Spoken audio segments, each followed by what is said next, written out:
বান্ধবী যখন নিজে লিপস্টিক পরে। বেশি লিপস্টিক নষ্ট করা যাবে না, একটু কাছিয়ে কাছিয়ে রেখে দিই যাতে অল্প করে ব্যবহার করতে পারি। এবার ঠোঁটের নিচে একটু ডট ডট দিয়ে নিই, ঠোঁটের উপরেও একটু ডট ডট দিয়ে নিই, ব্যাস। আর কিচ্ছু করতে হবে না, ব্যাস। আমি তো শিওর এরকম করে যদি আমি লিপস্টিক ব্যবহার করি আরো 1 বছর চালিয়ে নিতে পারবো।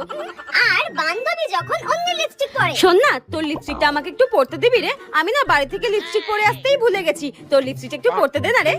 ঠিক আছে পর, কিন্তু টেপি এটা না একটু অল্প করে পরিস, এটা না আমাকে ও দিয়েছে। এই নে ধর। হ্যাঁ থ্যাংক ইউ রে। বান্ধবী লিপস্টিক বলে কথা, যত পারো তত ঠোঁটে ঘষে নাও, ও তো কিচ্ছু বলবে না আমি জানি।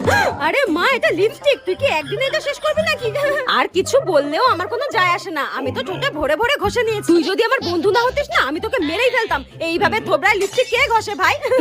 এই নে। হ্যাঁ এই লিপস্টিকটায় আর কিছু বেঁচে আছে, সব ঘষে ঘষে কাচিয়ে কুচিয়ে মেখে নিয়েছে। কি বাজে মেয়ে, মনে হচ্ছে মেরে মুখ ভেঙে দিই ডাইনি একটা।